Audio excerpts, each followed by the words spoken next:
À partir de 1850, la révolution industrielle s'est appuyée sur l'exploitation du charbon et du pétrole, d'où des émissions croissantes de CO2, un gaz à effet de serre qui provoque une augmentation de température à la surface de notre planète. Un phénomène qui menace de rendre très difficile la vie de l'homme sur Terre. Les experts du climat craignent un réchauffement de 4 à 6 degrés Celsius. Nous y sommes, nous sommes en 2100. L'Organisation mondiale du climat vient d'annoncer le chiffre de l'augmentation de la température sur Terre depuis 1850, plus 2,05 degrés Celsius. Il s'agit donc d'un formidable exploit pour l'humanité.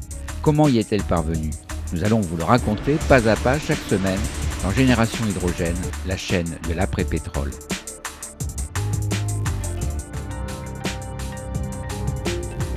Covid-19, vive la politique industrielle. Déjà une édition spéciale pour ce deuxième épisode de Génération Hydrogène. Il faut dire que l'événement le mérite. Mardi 8 septembre, devant près de 200 industriels de la filière hydrogène française, Bruno Le Maire, ministre de l'économie, s'est livré à un discours qui prend résolument à contre-pied le libéralisme. En effet, c'est désormais l'État qui définit la stratégie française dans l'hydrogène.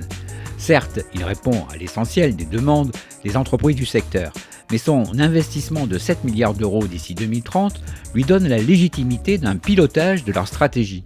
C'est comme si la Covid-19 avait eu raison de la fameuse loi du marché, si chère aux libéraux.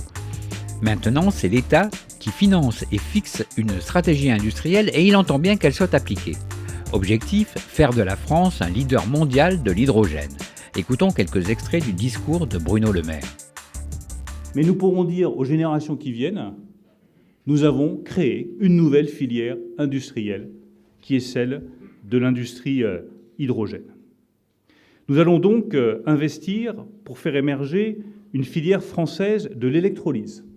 Nous aurons notre propre filière d'électrolyse pour séparer l'hydrogène de l'oxygène. Nous aurons nos propres outils, notre propre fabrication. Nous avons une technologie qui est avancée. Eh bien, nous allons la faire passer à un niveau industriel. La nouveauté de cette conversion à l'hydrogène est confirmée par la réaction de Nicolas Hulot le 3 septembre 2020 sur RTL. Il y a un plan hydrogène, je me suis battu quand j'étais au gouvernement pour lancer un plan hydrogène. J'avais arraché péniblement 100 millions qui ont été retoqués par Bercy. Là, je vois qu'on met 2 milliards sur la place. C'est très bien. Rappelons que c'était le même Bruno Le Maire qui dirigeait Bercy lorsque Nicolas Hulot était ministre de la Transition écologique. S'agit-il d'un effet euphorisant de la Covid-19 encore mal connu ? Toujours est-il que le ministre n'hésite pas à fixer un objectif très ambitieux, faire voler un avion avec de l'hydrogène. Il faut qu'en 2035, nous ayons réussi à avoir un avion qui puisse fonctionner à l'hydrogène, un avion neutre en carbone, et l'hydrogène est probablement l'option la plus prometteuse, ce qui placerait l'Europe en tête du monde aéronautique devant la Chine et devant les États-Unis. On ne peut que se féliciter d'un tel enthousiasme revigorant pour l'industrie, secteur délaissé des politiques françaises depuis des décennies. La part de la production industrielle dans le PIB français est tombée à 10% en 2017 contre 20,6% en Allemagne. Mais aujourd'hui, Bruno Le Maire y croit. Ne manquons pas d'ambition. Ne pensons pas que tout s'inscrit dans la continuité alors que nous sommes dans des temps de rupture. Et ayons le courage de porter des projets ambitieux, des projets révolutionnaires. Ils marcheront ou ils ne marcheront pas. On va tout faire pour qu'ils marchent. Mais au moins, c'est une ambition qui peut rassembler des Français de se dire on va avoir un avion neutre en émissions de carbone d'ici 2035. Et je pense qu'il faut savoir tirer les leçons de notre incapacité en Europe depuis des années et des années à aller vers des ruptures technologiques. Donc maintenant, changeons de regard. Comprenons que le XXIe siècle se jouera dans ces révolutions technologiques et qu'il vaut mieux les prendre à bras-le-corps plutôt que de dépendre des succès technologiques du continent chinois ou du continent américain. C'est ça qui se joue aujourd'hui et c'est ça qui se joue aussi dans la stratégie hydrogène. Nous assistons donc au grand retour de l'État dans la stratégie industrielle de la France. Bruno Le Maire résume les objectifs de son plan à 7 milliards d'euros. C'est affaire de volonté, c'est affaire de détermination. Et c'est affaire de constance.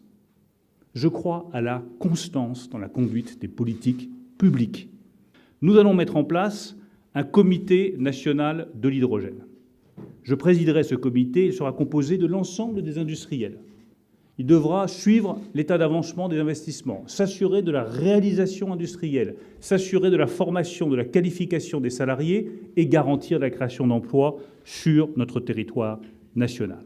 Une stratégie à 7 milliards pour relocaliser l'industrie en France et créer des emplois.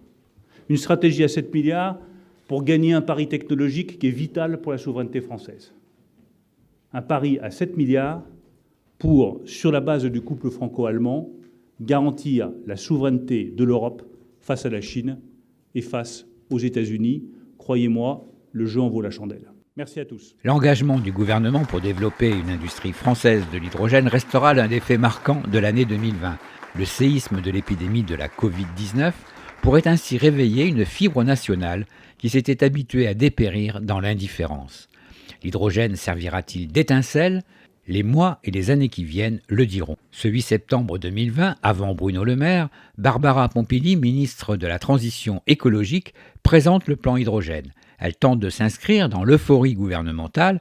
Voici les points essentiels de son intervention. L'hydrogène fait rêver parce que l'hydrogène porte en elle de nouveaux éléments de réponse aux défis de la décarbonation.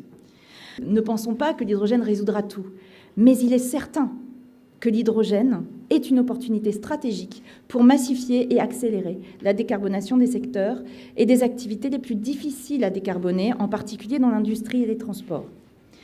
C'est à la fois un moyen d'atteindre notre objectif de neutralité carbone en 2050, mais aussi un défi enthousiasmant, un défi technologique, un défi de souveraineté industrielle, un défi énergétique pour notre pays. Avec le plan de relance, nous mettons donc 7,2 milliards d'euros de soutien public à la filière hydrogène d'ici 2030. C'est un énorme coup d'accélérateur avec un objectif simple, construire une filière française de l'hydrogène décarboné de portée internationale. À la clé, une économie de plus de 6 millions de tonnes de CO2 économisées par an dès 2030, soit l'équivalent des émissions annuelles de CO2 de la ville de Paris. Et pour y arriver, nous allons relever ensemble plusieurs défis grâce à une stratégie ambitieuse et cohérente. D'abord, passer la production d'hydrogène par électrolyse à une échelle industrielle sur notre territoire.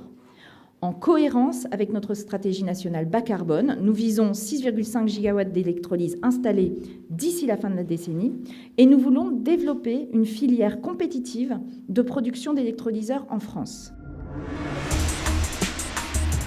Le deuxième épisode de Génération Hydrogène s'achève déjà. Rendez-vous la semaine prochaine pour la suite de notre exploration de ce nouveau monde dans lequel l'hydrogène s'apprête à remplacer le pétrole.